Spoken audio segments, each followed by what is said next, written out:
All right. So, hello and good evening. Good welcome to Friday Focus Careers in Sport. I'm really excited. I'm really chuffed to have Matt Piper in the house with me tonight. Hi, Matt. How you doing? How you doing, Cole? Good to see you, mate. That's a lovely wave. Anybody who doesn't know, this is Matt Piper. He played in the Premiership. How about all that? So all of our students watching, Matt Piper has played in the Premiership for Leicester. And again, I think memory serves me right. Matt, you scored the last ever goal at Filbert Street, didn't you, for Leicester? I did, yeah, back in 2002. What a goal that was. What a goal that was. So now, Matt, unfortunately, injuries cut your career short. So at the age of 26, that could have only been like 2 or 3 months ago. Yeah? No, you're too kind, Colin. You're too kind. So at the age of 26, Matt stopped football. Obviously, like all of us, our journey takes us forward. That's a little challenge we come across. And now you run the FSDA Academy. That's right, mate. Up in Leicester. Trying to give young people that chance to move forward in their careers in sport. Yes. Simple as that. So Matt Piper, round of applause, everybody. Thank you very much. So all of our students are going to be sat there. They'll be looking because they know it's you. So I think most kids or most students want to know, how did you get to this position you're in now? So you've got a journey, your life's journey. We've all been on these journeys. So tell me your journey. Tell us all about your journey, Matt. So from the start, Cole. Yeah. Go on from your first memory. What was your first memory? My first memory of football was my dad telling me I was useless, and walking back in the house. I was probably about 5, I think. And Right. he said he's never going to be a footballer because my dad played to quite a high level. He didn't make it as a professional, but he played to quite a high level. So he really wanted a son to be a footballer. His eldest boy, my older brother, was a professional cricketer, but so he did really well, but he wanted a footballer. So I came next. I was the middle child. And he just walked back in the house after being out there with me for weeks and saying, he just keeps picking it up. He's useless. He's never going to be a footballer. So my mum also played football. No. Yeah, my mum used to play football. She was a good player. She came out in the back garden with me and then started working with me. And then you fast forward a few years, and then my old man started trying to get back in the act because I signed for Leicester City at 8 years old, right? My hometown club, and they sort of say it, don't they? The rest is history after that. There's a lot of hard work and obviously dedication. But when I got to 19, I got in the first team. I got in the first team at Leicester. Wow. So first game at Leicester. What was that one? What was, because I think am I right? First game, your first 9 minutes were playing against Leeds. It was. Thanks for bringing that up, Cole. We got beat. This is actually quite a good story. No, because it's true though. The thing is though, this is what I love. I love challenges. You know what I mean? Because I'm 5'6", so I've had loads of challenges in my life. So you look at those, you look at those challenges and you move forward. That's the mark of a man, isn't it? That's the mark of a person. Yeah, I think so. And I think I went, well, yeah, come on, first game playing Leeds, 6-0. I mean, that's a big, for any young lad to come back from that, that's massive. Utmost respect to you. But yeah, God, I've said it now. So tell us the story. Top man, Cole. Well, what I will say is it wasn't the Leeds side of now, because obviously a lot of the listeners, Leeds in the last 10 or so years have not been a great side. They're doing a bit better now under Bielsa. But back then it was when Mark Viduka, Rio Ferdinand, Harry Kewell, they had an unbelievable. Mark Viduka, what a player! Yeah, they had an amazing team. Kids, if you haven't heard of any of them players, go and type the name into YouTube, and you'll see they were quality players, and they were in the Champions League at the time. Yeah. And it was my debut. We played Leeds and we got beat 6-0. But the great thing about it was I'll take any little bit of something good out of that, what I can. And what came out of it was, because the Leicester side was so rubbish at the time and was getting beat 6-0, it was actually, I look back now, and it was actually a really good time to make a debut. Because if you go into a side that is littered with stars and that they're winning every week, it's hard for you to stand out in that environment. if you're getting beat 6-0 and there's not really much for the Leicester crowd to get excited about, and then there's this new young kid that's come in the side that every time he gets the ball, he's running down the wing like Forrest Gump, because that's how I used to play, just in straight lines as fast as I could go. And luckily for me, I played against a guy called Ian Hart, who was a brilliant footballer, but he was very slow. So that night, I got lots of crosses in. I had lots of shots at goal. None of them went in. They all ended up in the stand.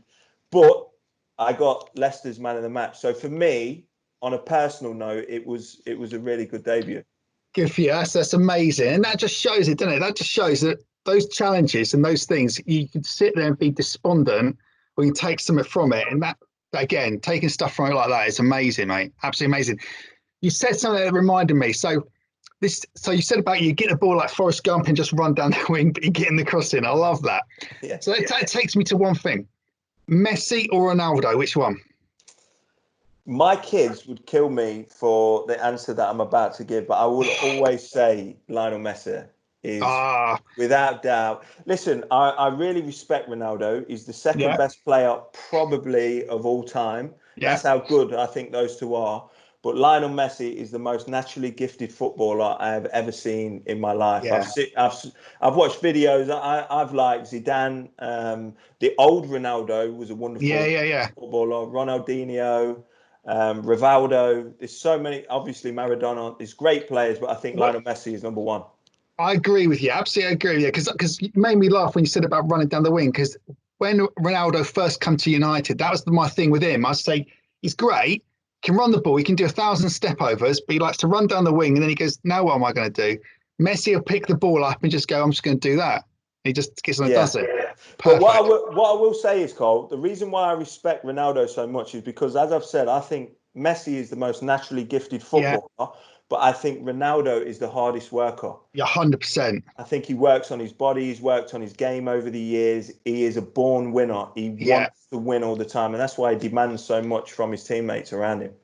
Talking about those, like the older time players, like your Zidane and the old Ronaldo, brings me back to, I think, one of the greatest players you're already laughing. One of the greatest players I've ever seen play, Paul Merson. What a player! I mean, I used to love watching him. Well, this is my thing about, because I grew up in a household where my dad was an Arsenal fan, and my mom, he was in the right camp. No, he was in the wrong camp, mate. So my old man's a Londoner. He grew up Arsenal, and my mom is from Leicester, so she grew up Leicester. Right. So I was sort of split in the house. But once I started playing for Leicester, I was a Leicester fan. So I know a lot about Paul Merson, and just imagine the player he would have been if he wasn't a boozer. That's exactly what I said. Exactly what I always say. If he hadn't been that person, imagine the player. I met him once in. Have you been to Legoland down in Windsor? I've never been to Legoland, actually. So of all the places, I'm stood in the queue for these fire engines they've got there, right? And my lad must have been about 6, 7, and there's this bloke behind me. He sort of pushes me a little bit in the queue. So I turn around again, like I say, I'm 5'6". So I just turn around. Paul Merson standing there. It's him that's pushed me. I look at him and I just go, I didn't know what to say. Did you get his autograph? No, I didn't. I just looked at him like that. I didn't know what to say. I just turned around. You met one of your heroes and you didn't know what to say. Just didn't know what to say to him. I just wanted to shake his hand, and then but there was so much I wanted to say to him, and it wasn't the right place to say it. Do you know what I mean? I know what you mean, mate. And I'd love to have that opportunity again, just to sit down with him and go, because I believe exactly what you said, to what he would have been as a player if he hadn't had the challenges he'd have had as he was playing. He's an incredible player. Yeah. So, why did you start the academy? What made you that? What gave you that decision? I think so. So as I talked about my time growing up at Leicester, when you get to a very important age when you grow up through an academy, I believe, and it's the school leaving age. Yes. Not just because of the football reasons, but the life reasons and the choices that you make at that moment. And I think it's a real big decision. And that decision was made very easy for me and people like me that got taken on by a football club, because the decision's made for you. If someone offers you a professional contract like Leicester City, you're going to take it, and your dream's been to be a professional footballer. But a lot of my close friends at that time didn't get offered that professional contract, and then they were sort of, that was their dream for their whole life, and then all of a sudden one decision can set you on a number of different pathways. Are you going to turn your back away from football now and do something totally different? And a lot of them were very confused at that time. And I remember thinking right at that moment that this is a huge decision for some of these kids. And unfortunately, some of them, I believe, and they believe now, got that decision wrong. They sort of went different ways. They come off of that, because football is very good at giving you a path and a focus in life and keeping you on the straight and narrow. Where I come from in Leicester, it's quite a underprivileged area. And it was quite tough growing up, and for a lot of these boys as well. And football kept me on that straight and narrow. Some of these boys came off that path, lost that focus, and sort of went into difficult areas. And it took them a lot of time to get back on a path of focus and success. Because that's it. Sport gives you that discipline, doesn't it? Sometimes it's easy to have those other groups outside, like your athletic or your sports group. But your sport is what brings you back all the time and gives you that discipline to come back to it. Perfect, mate. It does, yeah. And that's what I talk about a lot in my academy. We've tried to create a place where it gives you focus and it gives you that pathway so you can move forward and then make better choices the longer you're at the academy. Mate, brilliant. If I'm up that way, I'll come in and see you then. I'd like to see the academy and have a look around, because that'd be great to see the lads and see all your boys and see what you got up there. It'd be ace. Yeah, well, that's one of our things as well. We have got an open door policy. We like different kinds of people coming in and giving a talk, especially someone like yourself. You probably get turfed out, though, being an Arsenal fan, to be honest. So I wear my shirt, mate. I would wear my shirt. We were supposed to come and see my lad. It's his 18th birthday. And I think I said is that we had tickets for Arsenal Leicester coming up. But, of course, we're not going to go and see him with what's going on. But hopefully we'll come back and see that. Obviously, and hopefully with the right team, we'll get the right result. Huh? Yeah, I said to you earlier, didn't I, just before we come on, that Leicester would have won that game. No problem. We'll have to do it on the on Xbox. Yeah, I'll give you a go on that. I've got some upstairs with the kids. We'll have a game on it. All right, so is there a hero in your sporting life that you've gone, that's influenced me, like perhaps maybe been a mentor in your sporting life and has helped you through to get to your point now? Is there that one person? There was a really important person in my life, and that was the teacher, my first sort of PE teacher at primary school. He's the one that made me sort of fall in love with sport, and started to teach me those important values and sort of kept me on the straight and narrow. He used sport as the carrot because I started getting into trouble at school and things like that, and he used sport to try and give me that pathway that I've been speaking about. And the story that I love, because it reminds me so much of my story, you will have seen it being an Arsenal fan, is the Ian Wright story with Mr. Pigden. Yeah. If the kids, it made me cry. I'm not afraid to. You know what I mean? No shame in that. It brought a tear to my eye. Yeah, and my teacher, Mr. Thomas, was sort of that guy in my life growing up. So I always say him. It's always good. I love talking to people that got that teacher that they always go back to and go, that was the teacher that changed my life for me. Do you know what I mean?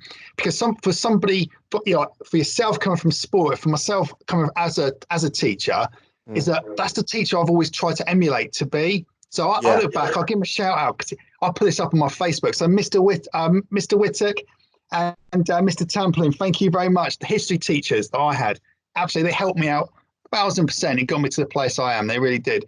And they're always the teachers I've wanted to try and be, to emulate. It's perfect, isn't it? I think it's the most important job of a teacher or a coach. Yeah, yes. Yeah, to be that role model, to be somebody that the kids look up to, not to go, I'm listening to him or listening to her and I want to play in this way. But I go, that's the sort of person I want to be, a decent person, not not an undecent person. Yeah, and Yeah, can you inspire in the role that you're in? that's it. So that leads me on, I guess. Then, so the role you're in with your academy. So, what's your normal day like, and how are you inspiring your kids up there in Leicester?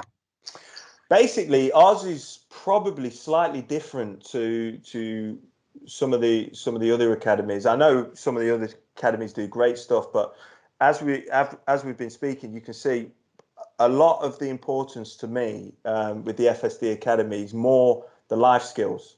So Yeah. SCL is obviously the education. We've got a superb teacher from SCL, and all the support staff from SCL are Give him a great. shout out. What's his name? Yeah, Matt Baker. Matt Baker. I give Matt Baker a shout out. He's a young tutor, but why I loved him and why I really wanted him as our tutor at the start, because we didn't have a choice of a few tutors, but there was a couple in the running. But I identified him because he came through this system as a student. Right. Yeah. So he knows the system inside out. He also progressed at football and is now a semi-pro player. Right. He's young, he's enthusiastic, he really gets on well with the kids that we have. So he's sort of that role model that we've been speaking about, that we had when we were growing up. Yeah. He's sort of that guy to the kids Brilliant. that we have coming into the FSD Academy. So he's great. And my role generally day to day is basically everything. The only thing I don't do, because I've got a business partner, shout out to my business partner as well, which is Owen Johnson. And Owen Johnson also used to play for Leicester back in the day. Right. And the reason why I think we all make a good team is because I was one of the lucky ones that came through an academy system and made it. And as you say, played in the Premier League and things like that. Owen got a professional contract at Leicester, stayed there until he was 18 and then got released. So then sort of went on a different path, but it was still a positive path. He went the entrepreneur path. He started his own clothing shop that did really well in Leicester. So he's a couple of years older than me, but we kept in contact. Yeah. And he also coached sort of homeschooling, but football wise, coached his son from the age of 7 all the way through to 21. And Darnell Johnson is now at Leicester City, has played first team matches. Right, okay. Yeah, he's not quite broken into the first team yet, but he's played first team matches. So, and I always looked at Owen, and he's a brilliant coach over the years. So I knew that with this idea, because this idea of FSD Academy has been 20 years in the making. Yeah. Once I had that idea of I want to be the guy that inspires this next generation, and I want to be the guy that picks them up at this important age, 16 to 19, when I think you can really shape the way that they're going to go and support them in that way. Yeah. I knew I needed a really good coach because I'm a qualified UEFA coach myself, but he's a better coach than me. So I wanted him with me. The only way he'd do it is if we went 50-50. Yeah. I wanted it to be 60-40, but obviously he's the entrepreneur. He said, no, it's got to be 50-50. So in the end, because I wanted to join with him, we went 50-50. We got Matt, the tutor, in. And now the important part of our academy is Owen covers the football, Matt covers the education, and I try and support the boys with all the life skills projects. So we invite people in to do inspirational talks. We've had UFC fighters in, head teachers from pupil referral schools. So we're quite challenging schools that talk about emotional intelligence and how to shape your character as you're moving forward. Army generals have come in. An army general came in and did a talk to the lads. We sort of have all sorts of people. That's amazing, man. That is amazing because that's the reality of life, isn't it? And I think sometimes that's what a lot of our students need to have, like an understanding. I tell, when I was a teacher, I tell my kids that I was basically their full stop. So their education career comes to an end, and I'm their full stop and what they're going to do afterwards. And I just try to prepare them so that after that full stop, they can write their own paragraph and get writing and doing their work without, knowing what reality of life is going to be like. Because life is a bit scary in some instances. And that's ace, mate. That's ace. That is perfect. I'm gonna nick that one off you. The full stop. I'm It going to is nick a full that. stop though, because you Yeah, are. it's good. Because that's what I say to my kids. I'm your full stop. After this is you, Yeah. and that's what I am. I'm a full stop. So some of the values then. So what sort of values do you instill on those students then up in your academy? That you're like your own personal values. Obviously, SCL, we've got our values, our code that we sort of like try and work by. The biggest one for me is having the student at the centre, because that's why I go to work. Because the student's at the centre of everything I do. Mm. But what are the ones that you guys look at up there? Well, a couple of the important ones, because we have got our own core values that we sat down, myself and Owen, and we sort of went through everything from a personal point of view, but also from a business point of view, that filters down into these kids. But a couple of the main ones are every individual. It's all about the individual at our academy. So it's quite easy at times, I think, in a business and a structure like this to have. We have 51 students at the minute. It's quite easy to just sort of blanket manage everyone, but it's all about the individual. So we're always having one-on-one meetings, Owen with the football side of it, me with sort of the life skills side of it, and Matt with the education side of it. So the individual is always key. I think that's similar to what you just said with 100%. the student at the middle. And then a personal one for me and all my students, all the students and players that come to the FSD Academy know this. We spoke about it just before we come on. It's a really important one, is honesty. Open and honest. If you've got a problem, if there's anything going on at home, if there's a worry out on the football pitch, if there's a worry in the classroom, just let's all be open, honest. Come and grab me. Let's 100%. have 5 minutes. And it's created, and I always say this to Owen, probably more by luck than design, but I think it's the natural way we are as human beings, myself, Owen and Matt. It's just created this wonderful environment to go to work every day. And being a professional footballer, this is what I would tell some of the kids that are watching. So my dream since 8 years old was to become a professional footballer, and you want to see yourself on Match of the Day. You want to be lifting trophies. When you're dreaming at night, I want to lift trophies. I want to grow up and play for Leicester. When I actually got there, and I was seeing myself on Match of the Day, and this has been my dream my whole life. If you ask me, was I happier at that moment then in my life, or was I happier now what I'm doing with the family, with the kids that I have, with the job that I do at FSD? Without doubt, 100%, it's what I'm doing now. Yeah, definitely. I mean, I get that. I guess it's in a similar way. It's like when you're teaching and you've got those kids that perhaps come into your class that I've had, people go, do you know what, X, Y, Z, they've already got a label. They've already got a label. And it's those ones that might go 2 years, because especially a lot of the lads and the students we get might have never thought about going to university. But after 2 years, when you sat down, they turn around to you and go, Cole, do you know what? I want to go to uni. And I go, really? And I go, yeah, the first person in my family ever to go to uni, you're going, do you know what? That's the win. Or the first, they come up to you and go, I really enjoyed that lesson. They're your wins, aren't they? They're the wins, mate. Without a doubt, mate. I mean, what I would say is as I've said, we've got 51 students. The FSD Academy represents 19 different nationalities. Wow. And a lot of underprivileged boys, a lot of single parent families, and had no iota or belief that they would come to do this course with FSD Academy and SCL and go on to university. We've had 12, because this is the end. This is the end of our from our first students. So this is year 3 since we started. We started in 2017. So some of the boys that came in didn't quite achieve the first intake we took. We took 21 boys. None of those boys achieved the grades to go onto a BTEC level 3. So some of them didn't even sit a GCSE. So they did 1 year of a level 2 BTEC, and then they moved in to the 2-year level 3, and now 12 of them first 21 have applied to go to university. So, mate, what can you say other than that? We're just humble about it, but it is them small wins that you're talking about. But I mean, that even that though, when you look at those kids' life and you go, I've helped. I've been like one of those ropes offered to them to hold on to pull them and just move them in different ways. And they've made the right decisions and made the right lifestyle choices. Yeah, well done. Hats off to you, sir. That's fantastic. Absolutely fantastic.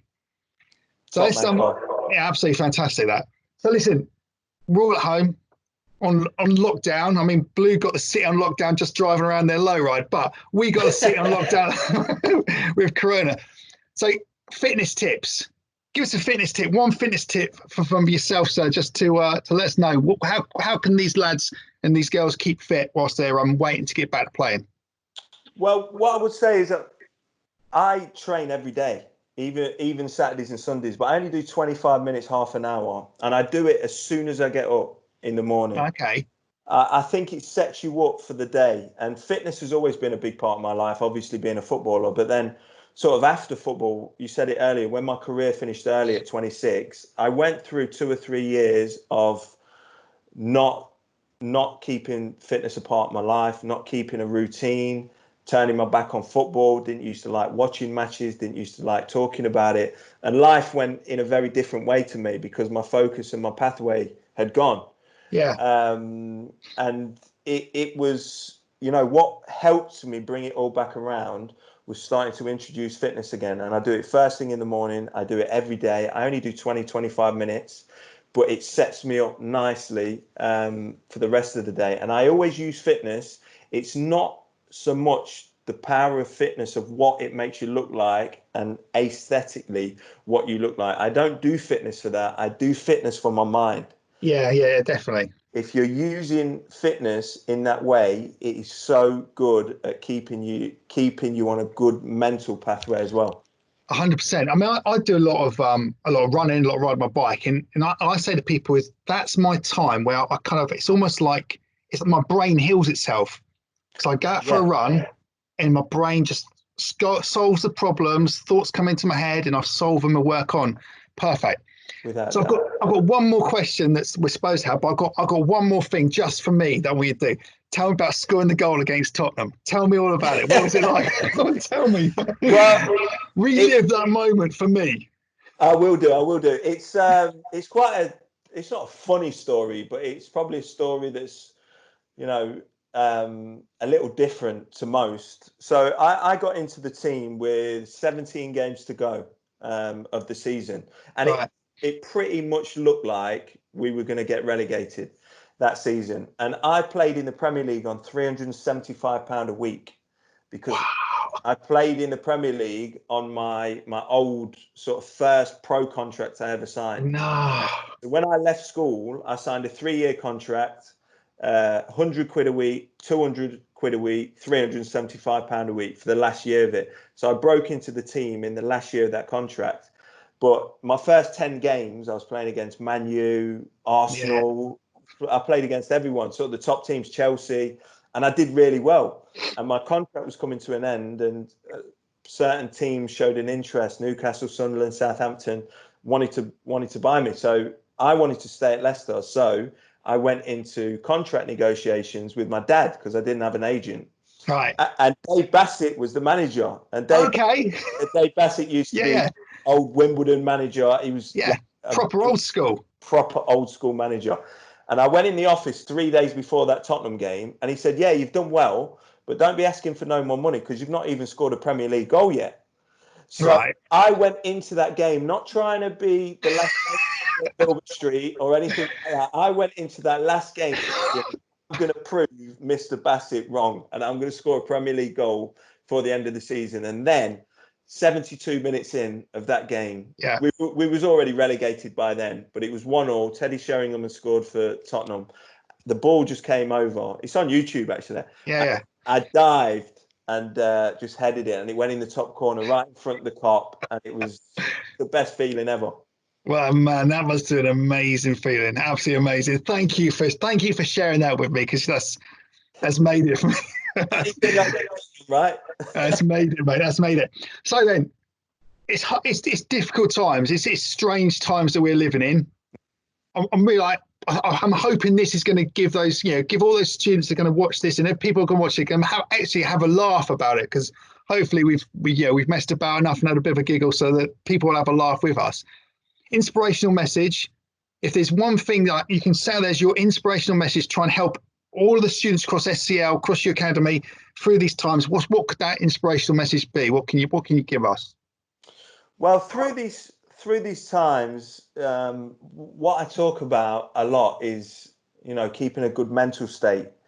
Maybe it's not so inspirational, but what I'd like to say is, I think these are difficult times for a lot of people, not just because of the virus, but being confined to your house, everything's thrown out all over the place. There's no routine left. I think it's really important to wake up in the morning and have a routine. Because when I haven't got routine in my life, things start getting very disjointed and it becomes very difficult. I see that with a lot of my friends happening at the minute. And so throughout this virus, what I'm trying to say to people is try and keep a routine. Always have a little bit of fitness in it. Always have a little bit of giving in it. I've done quite a lot for charity over these last few weeks. I'm doing a fundraiser at the minute for the NHS. To try and raise as much money for those brilliant heroes as I can. And then I stick myself into something that gives me that focus that we've been talking about. If I just get up in the morning and I haven't got a focus, my life goes all over the place. So 100%. Some of my focuses have been doing football coaching videos in the back garden with my son for his young teammates, and that's sort of gone out on YouTube, and a lot of people are starting to watch them now. I've done a podcast with ex-footballers. Right. So I've done 27 shows now on Twitter. 2 minutes 20. They're only 2 minutes 20 because it's on Twitter, but it's sort of quick fire questions. It's called Positive Vibes. Decent. And that seems to be my message in these times of adversity and everyone's doom and gloom. You got to look for the positive. You got to look for the positive vibes and keeping a routine. That would be my message to the people listening. Mate, it's been excellent. What a chat. It's like 34 minutes. It seems like it's gone past like that. I've had a right giggle. So listen, I'm gonna a virtual shake your hand. There you go, Cole. Hey, fantastic. we gotta keep 2 meters distance, mate. Get back. That's just something like we're extreme close-ups. So it's just like my message. Thank you again. Massive thanks, Matt. I really enjoyed that. And to everybody else who's watching in next week, we'll see who we're going to have next week.